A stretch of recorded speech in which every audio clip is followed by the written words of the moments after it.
The Walls Came Tumbling Down, Chapter 8, as read by the author, adopted.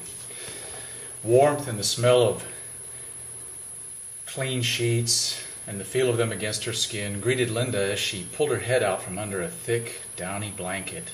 Slowly, her mind tried to register where she was as her eyes took in the strange surroundings around her in the now sunlit room.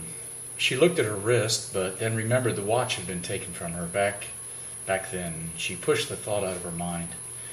Glancing at the window, she figured it must be mid-morning or noon. Where was she? Barefoot, but still in her jeans and flannel shirt. Her coat, boots, and rucksack lay near the bed, but not her rifle. Quickly, in a panic, she scrambled to the coat and found the field knife and her belt still there. Drawing the knife, as if to reassure herself that it was still there, still real, she looked at it and then put it back in the sheath. Donning belt and knife, along with socks and boots, she took in the room around her.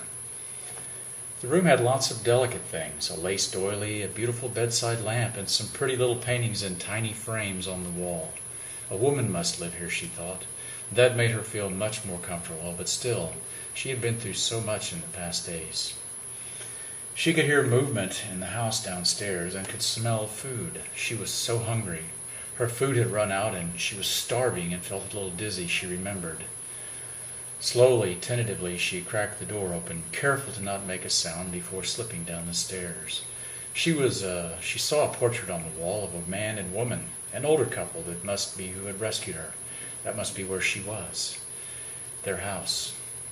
The idea that the voice she had been following, the voice that had guided her here, that voice also was a man that had a wife, it gave her peace, like everything was normal, like all she had been through was some sort of a bad dream and nothing else. Nearing the kitchen, she smelled the overwhelming aroma of strong baked bread and cocoa. She was so hungry. She saw him too for the first time. A kindly older man bent over the stove, singing and talking to himself, just like her grandpa. Suddenly the man stopped and turned, startled, looking in her direction, but his face softened when he saw her. She must be a mess, she thought. Suddenly she realized she must look frightful and quickly moved to straighten her hair a bit as she spoke. "Well, good morning," he smiled, speaking gently and timidly. "I didn't want to wake you up. You slept for almost 20 hours. Embarrassed, she started to say, "I'm sorry," and he laughed and stopped her with a raised hand, saying, "It gave me time to bake us up some bread. Are you hungry?" He gestured to a chair at the kitchen table and started pouring cocoa into the cup there. Gently, he lay a plate with the warm bread on the table and slid a jar of honey over next to it with a smile. "My name is Linda," she said, extending her hand with a feeble smile. He wiped his on a towel and took her hand in both of his. "Hello, Linda. My name is David." His eyes seemed a bit cloudy, and there was an uncomfortable silence. Sensing this, David quickly turned and said with a cheery voice, "Bread is fresh, too. You need to eat, please, while it's hot." She was so hungry she didn't have to be encouraged. He sat down on the other side of the table, and there was another pause as he said, "Would you mind if I said a little grace?" Nervously and embarrassed, she bowed her head in answer, and he asked a short blessing on the food and then said, "That's good honey, too. Fellow down the road keeps bees." Linda ate while the man talked, trying not to ask too many questions, but he was curious. He sensed her pain, that something bad had happened. He had listened to the radio enough and knew enough of history to guess what that might be. When he asked questions about where she had come from, she hesitated a bit. "Please forgive my manners, Linda. You're a guest, and I'm giving you the Spanish Inquisition, and nobody expects the Spanish Inquisition." The last part he said in his best Monty Python imitation. They both laughed, and she ate, and David made light banter, talking mostly about the news he had gotten off the shortwave, and also about local events, about a local security group being formed to deal with the raiders. Holding her hand over her full mouth, Linda answered "good" to this, and flashing a determined look that told David more than she could imagine. He would ask no more questions. He was a smart man. He could sense that she was a victim of something horrible, and he knew just what that was. David had given a lot of thought about how he would feed himself and was worried when he realized he had so few options. Now he was faced with the possibility of another mouth to feed, an extra person. Regardless of how she had gotten here, now she was here. On the other hand, he knew it was good, too good, not good to be alone. Maybe she would stay, maybe he could adopt her. That God had brought her to his door was obvious. He remembered a phrase that Sarah used to repeat by a famous missionary named George Mueller. God's work done in God's way will never lack God's provision.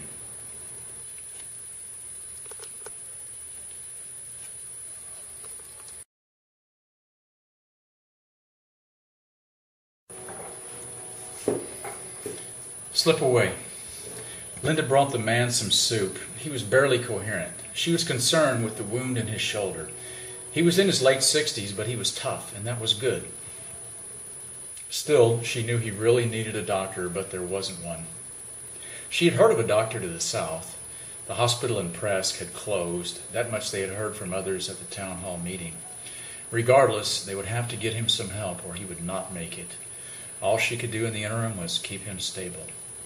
His name was Leroy. That much they had gotten out of him. Al said he was ex-military because of the tattoo on his left forearm, a skull with jump wings and the numbers 173 under it. Al said it was for the 173rd Airborne Division, the Herd, Sky Soldiers. The man had slept for nearly 2 days now and had woken only to eat a little before falling asleep again. His body was fighting hard to stay alive, taxing the man of all his strength. He had to see a doctor and soon. He was getting worse, not better. She had seen patients die in the hospital, and this one was showing all the symptoms. She hated that she had seen it before and was already emotionally distancing herself from the idea, already accepting it, already accepting his death. She would talk to Steve and Al when they got back this evening. They had to do something or he would slip away.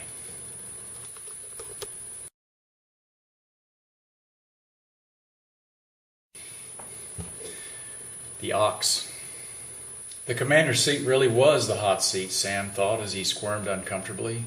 The batteries for the military Humvee were under the right passenger seat where the commander sat and got extremely hot. Sam's huge bulk didn't help much either, especially wearing body armor in his helmet.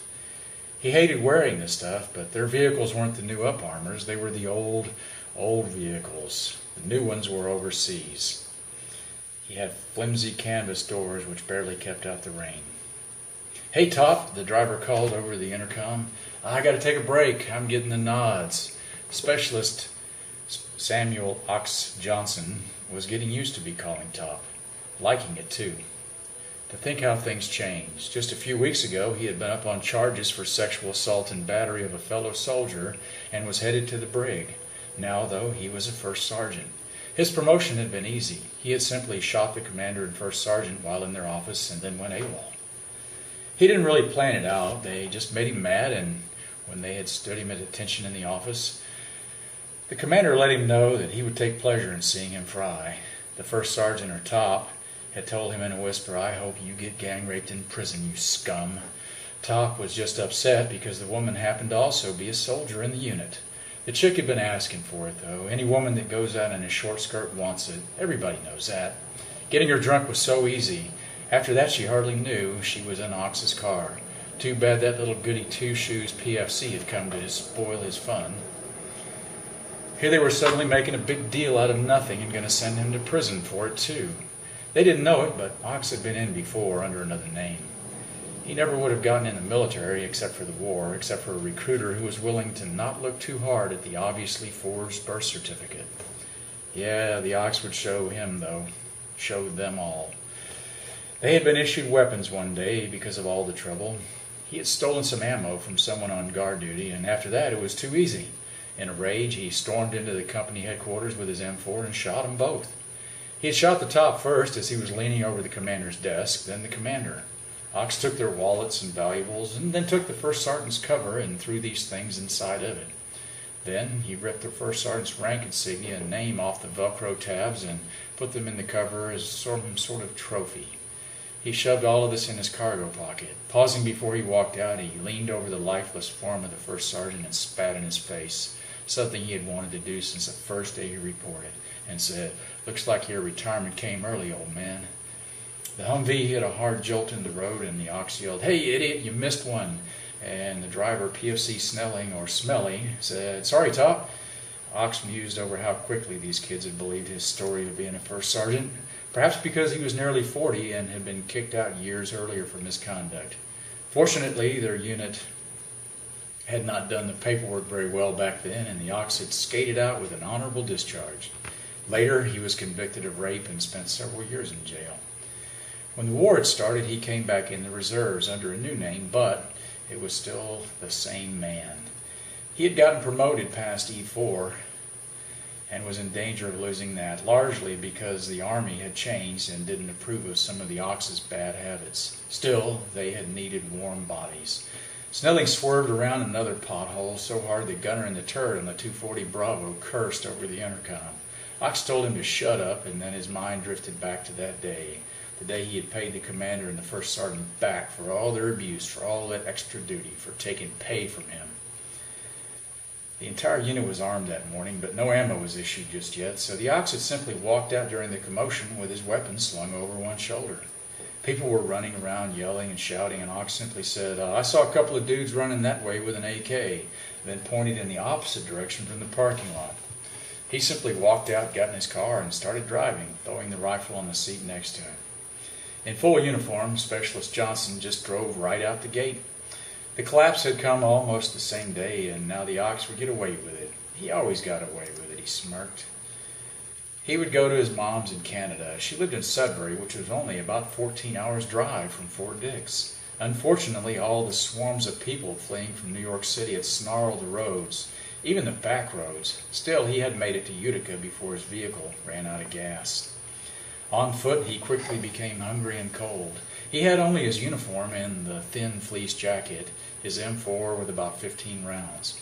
He had robbed a few people here and there on the way at gunpoint, refugees like himself who had nothing really useful, but it had given him enough food and water to keep him alive.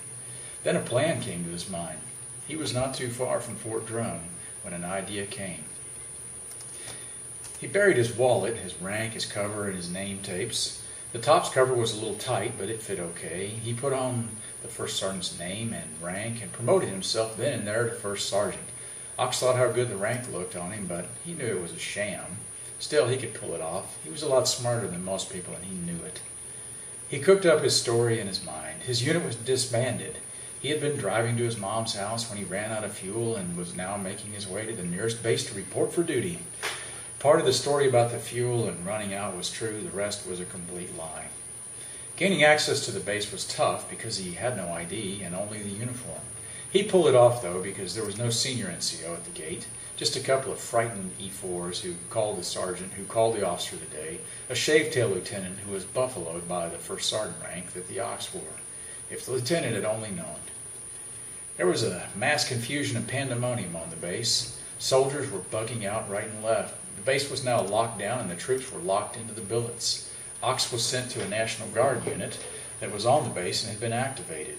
When Ox went to report to his new unit, Charlie Company of the 1st Battalion, he realized he had just walked into a prison again. The company was more like a platoon in size, and their first sergeant was gone, replaced by a young sergeant first class, an E7. Most of the soldiers were of very junior rank and very young, privates, PFCs, and specialists. Sergeant First Class was already a bit hostile. He didn't like giving up his slot to some newcomer. His hostility fueled his suspicion, and soon he took the Ox aside in the motor pool and confronted him, and started asking him questions. When he went to NCO school, when did he get promoted to first sergeant, who had he served with, and where? He was a little man with a narrow face, wiry in his late 40s, and not one that would swallow a bunch of lies. Ox knew he was caught. Alone in the motor pool, nobody heard the man's struggles or saw the fight as the Ox, nearly 50 pounds heavier, choked him to death. When he was done, he simply hid the body in the back seat of one of the Humvees, took the man's wallet, watch, and knife, and stuffed them down into the burn barrel and covered them up with some trash. It would look like an on-base murder robbery, something that would normally have the base locked down, but not now. His body wasn't found for 2 days. When people were absent from formation, it was assumed they had gone AWOL. The ones who remained envied the ones who left, for they had gotten to go and take care of their families. Ox liked the routine after a couple of weeks. There was plenty of chow and water. The barracks were comfortable. He had his own room, and nobody was really telling him what to do. Soldiers stood at parade rest when he spoke to them. The commander, a young captain, was so harried he didn't even spend much time talking to him. He was a very good leader, wasn't a very good leader anyway. Spent most of his time in his office doing paperwork and left running the show to Ox, which was just fine with the Ox. Swerving again, this time at nothing, Ox decided that Snelling was a spastic individual and he would get another driver when the patrol got back. Pulling up to the gate, the young specialist came to a stiff parade rest as he addressed the Ox, who grunted and showed his ID and said, 6 Humvees and 24 troops, counting me. The convoy proceeded into clearing barrels, and Ox thought about his plan and smiled. Some people saw the current situation as a problem. For the Ox, it was merely another opportunity.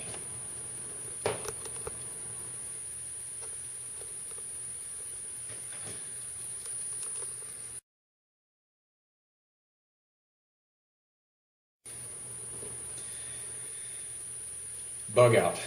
Kevin knew he was in trouble. He had used up the last of his fuel long ago, and there was less than a half quart of firewood and almost no food. He was so cold and hungry, the two combined to make him despondent, and now, quite fearful of his future, he had been listening to the shortwave radio, and things were not looking good for anybody at the moment. Stories of looting and fires, murders and rapes, and even rumors of cannibalism. His position was quickly becoming untenable. He would have to bug out. He had a very good bug out bag, and it still had 3 days of rations in it. He would bug out before he ate those rations, or he would simply be bugging out and starving to death in the wilderness, he knew. The thought of that became a reality now to him as his stomach growled, and he felt a leanness in his body that he had not experienced before. He looked around the nearly frozen cabin at the rifles, the radio, and all the gear. He'd have to carry a lot of stuff. He couldn't leave all this behind. Fortunately, he had his pickup truck, a 4-wheel drive, but it wouldn't get far in these deep snows, not with the snow up well over the hood anyway. His only hope would be if it rained. That would beat the snow down further and give him a chance. Looking out the window, he saw the clouds low and dark. Instead, it was going to snow again, soon. He had snowshoes and could make a sled out of some extra skis and some wood. Hurriedly, his mind raced, and then it dawned on him. The skis with the broken bindings. He had never learned to ski cross-country and was meaning to learn, but other things kept coming up. He retrieved the skis and laid them about 2 feet apart on the floor. Next, he needed some sort of a deck to go over the top. The deck would have to sit a good 6 inches off the skis, or it would bog down in the snow and merely turn into a giant skid. He screwed some wooden blocks down for spacers into the screws, and then took 2 of the kitchen cabinet doors and screwed these to the top. Setting his rifle, pistol, and combat rig to one side, he took a tarp and laid it over the sled, then loaded it carefully. First went his bug-out bag, a large, heavy-duty Ghost Mountain rucksack with a good sleep system and 3 days of food. Next went his EDC bag, and another 2 days of freeze-dried food in that. After this, his helmet and body armor, followed by his other weapons and several thousand rounds of ammo. As he piled the ammo on, he knew he would never be able to pull all of this. Still, he was at decision time and would have to leave. The cabin was no longer sustainable. He rigged a sort of tow rope and tied it around his waist, but decided this was too awkward. He fashioned instead a diagonal yoke. This worked a lot better. He tried to pull the sled across the wooden floor and could barely move it. It must weigh over 300 pounds, and it would sink in the snow well over the spacers. He took the load off, took the sled apart, and added spacers to put the load up near waist high, moving the runners nearly 3 feet apart.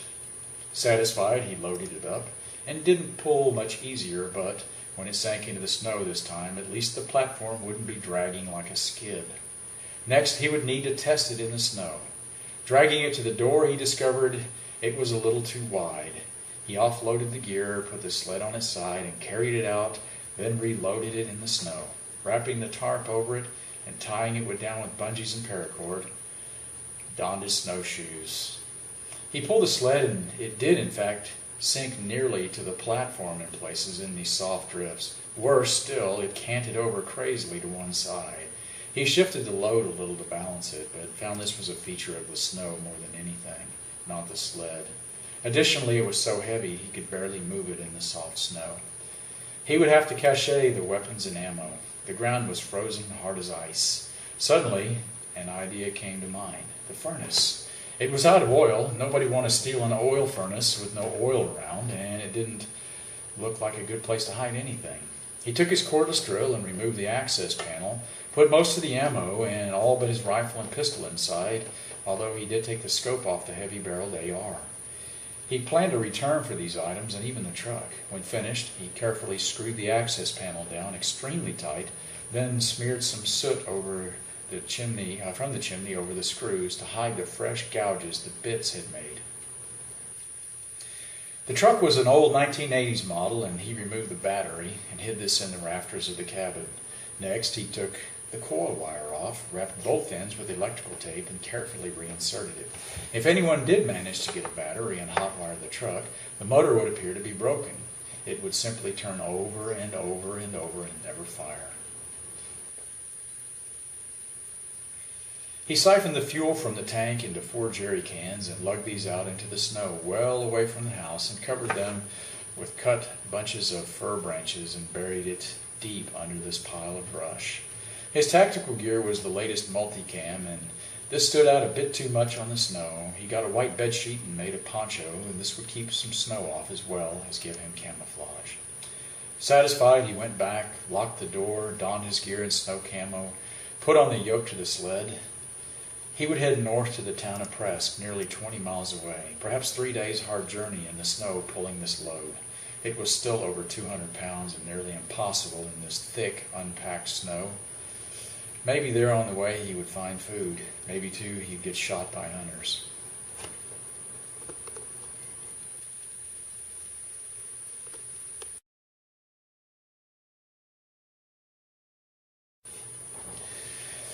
Assessment and selection. Our first training day was a lot more successful than I had anticipated. I think it was the lure of food that brought many. Nobody had food to speak of, but Boudreaux Farm donated 100 pounds of wheat, and we had ground that up in my place into flour and made a hard bread with it. Normally folks pulled out all the stops for social meals in this town, but today we were on the hardest of times. It wasn't much, but we heated it up, and I donated a 5-pound can of coffee. This was an important event, and I wanted the first one to go well. I had to assess what we had to know what kind of talent and people we actually were working with. I had already picked out the former military folks to start out as our leaders because they knew how to do patrolling and planning. Later we would elect within the teams our leadership, but for now we assigned them. We might have others with natural potential, but more. I had to put people into teams that made sense both geographically and skill-wise. I couldn't put all my heavy hitters on one team like I had with me the other day. The idea that we would be sending out poorly trained people against potentially lethal enemies concerned me. This was the reason I used to push training so hard when I was in the military. I knew that if I didn't, my men would surely come home in body bags all. Now I wondered if that's what we were doing here.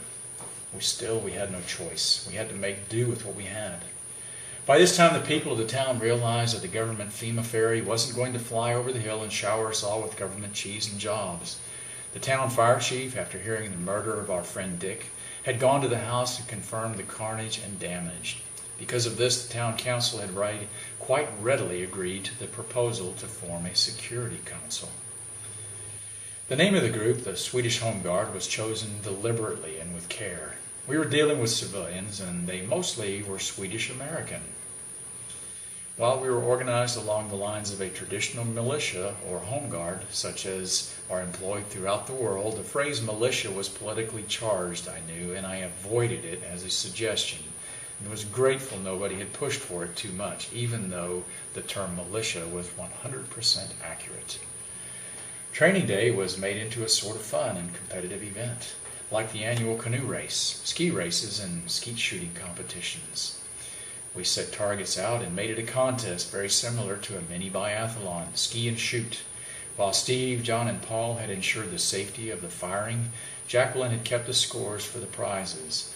I was observing and taking notes, looking for leadership potential as well as skill levels, and, of course, any potential problems that might need to be addressed. I took the scores as well as my written evaluations and stayed up late into the night putting the men into teams, and also some women who had competed and said they were willing to fight. There were several younger women who were quite good skiers and shooters, as this was a popular sport up here. My assessment would help to organize the Guard into an effective defensive and safety element of essentially a 40-person main element with a 40-person reserve or reaction force. The volunteer fire department would be the town reserve. They would man the firehouse with one person 24/7 who monitored the base radio station, as well as the fire trucks when needed, and the ambulance. Every man capable of bearing arms would be in the quick reaction force, ready to move at a moment's notice. Like our Minutemen ancestors, each would keep weapon loaded and ready, ammo belt or chest rig and armor to hand. If the fire alarm sounded in town, they were to check their Motorola radios and assemble at the nearest leader's house to react to the immediate threat. This was not only our last line of defense, it was our best. If anyone attacked our town, they would not find a group of disparate neighbors huddling frightened in their homes waiting to be picked off one by one. Instead, they would find a town that stood shoulder to shoulder with their neighbors and friends. Far from huddling in fear, they would find a people ready to fight and protect one another, neighbors who showed up with guns blazing and determination. I prayed God would help me instill this fighting spirit in them all. What I saw today led me to believe that these people could be trained, and I felt somewhat motivated. Only time would tell, though.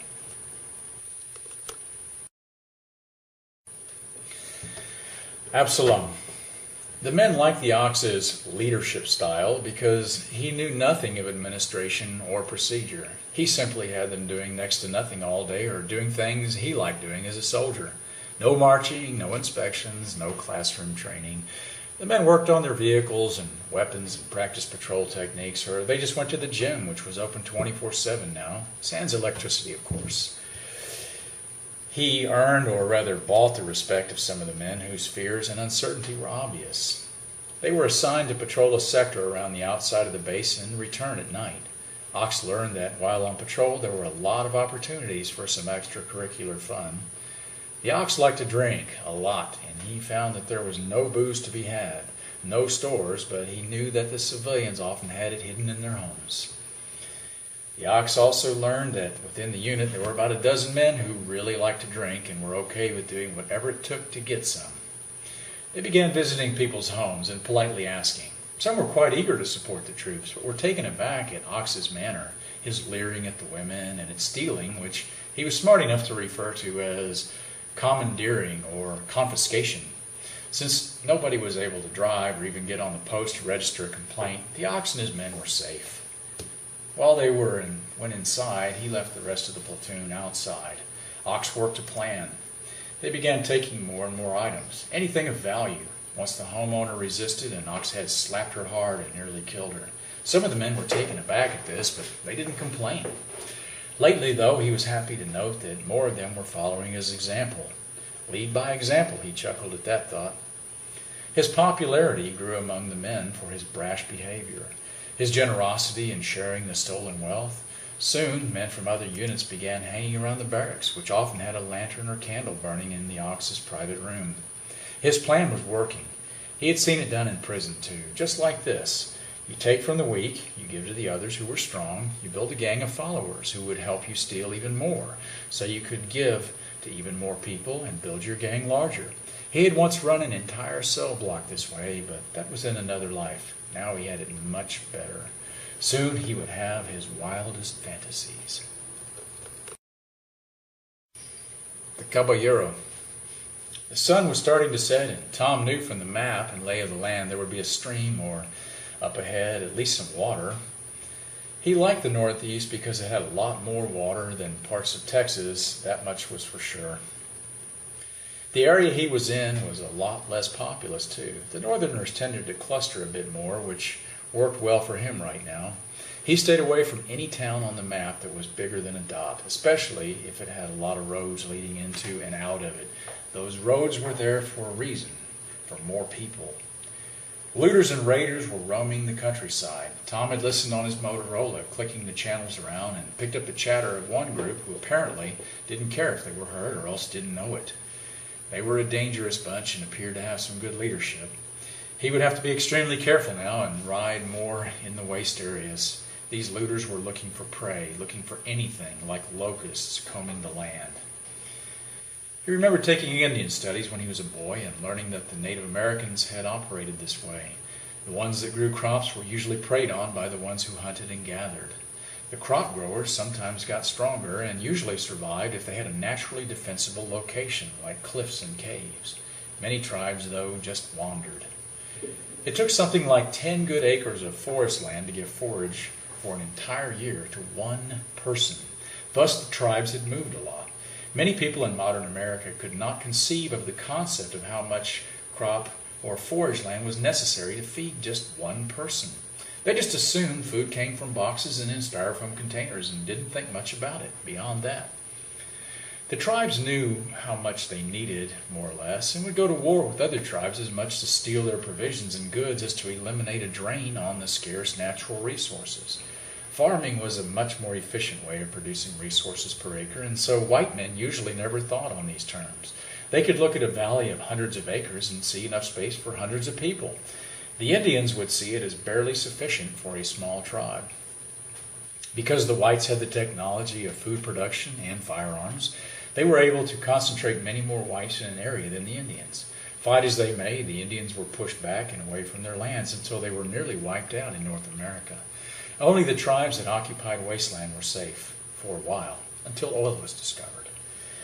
Tom knew that the raiders would soon be in the same predicament as the Indians. Right now, they were surviving solely by looting and raiding. Later, they would run out of people to rob and would have to rely on foraging, which was already being depleted heavily, as far too many people were slipping into the woods to hunt. Indeed, Tom was worried about this as he moved quietly and carefully through the rough terrain, scanning ahead with his binoculars frequently, watching his horse's ears carefully. The prevailing winds were from the north still, and this helped, because he was moving mostly north. When his horse's ears pricked up, he stopped and looked. She was very attuned to her sense of smell, but he also wondered if she was learning that he would stop whenever her ears pricked up. Either way, she probably needed the rest. He was worried for her that night as they stopped. She had taken to him slowly over the past days, and he worked very hard to keep her affection and respect. Each night after watering the animals, he combed both down carefully before loosely tethering them in the grassy areas. Tonight, though, he got some of the liniment out of the saddlebags and treated her scratched legs. Moving through the brush had given her little cuts, which would attract gnats and flies, he knew. He was making excellent time now, nearly 25 miles of the first day and 30 on the second. It didn't seem like they were moving that fast, but the horses just ambled along steadily all day long, even with constantly stopping to do security scans. He liked sitting up so high and seeing so far, but realized also this would be a liability too. He was also a lot more visible than he had been on the bike or on foot. The GPS was still picking up satellites, which was amazing, but he knew the data would not be updated possibly ever again. Still, it was sufficient for him to locate streams and water. He had the Garmin Nuvi 550, which had topographical maps, a small screen, but that meant the battery lasted longer. Most importantly, he had the TEG stove, the thermoelectric generator that had a tiny USB port. It wouldn't charge a car or computer, but it was perfect for a cell phone, which was now useless, and more importantly, though, for his Garmin and also his tactical light and radio. He was now deep in Pennsylvania and nearing the border with New York. As he looked at the map, he realized that there was no ideal route. He couldn't take the freeways. Those were overrun and choked with abandoned cars near any major city and town. He couldn't take the route through the national forests and parks in northern New York either. Those would be overrun with hunters and people desperately trying to get game, competing with one another, fatally. The route would meander a lot and might take him 3 more weeks at this rate. Still, it was better to get there slow and alive than to hurry and get killed. He was very low on food now. The tiny little bit he had gotten from the saddlebags hardly made a meal. His rations were dwindling, and he would have to stop and spend a day fishing. He knew better, though, than to fish in a major river or lake. That was a sure way to get shot just for your gear. He would fish the way he had been taught in survival school. In his ruck he had a stream net, a piece of lightweight, high-density stiff nylon with weights on the bottom and floats on the top. It was 4 feet high and 12 feet long and weighed less than 2 pounds. The net was highly illegal, but now nobody would care. He took his rifle and battle rig and pistol and slipped up quietly in the cool of the evening, scanning with his 7x50 binos and heading down the hill to the stream. Tom might not be an expert at all things in the field, but fishing was his strong suit, and now he would use it to full advantage. Confidently, he strode downhill to the stream where he had watered the horses earlier. This has been Chapter 8 of the Enovel S novel, The Walls Came Tumbling Down, as read by the author. Thank you. Come back next Friday. We will have Chapter 9.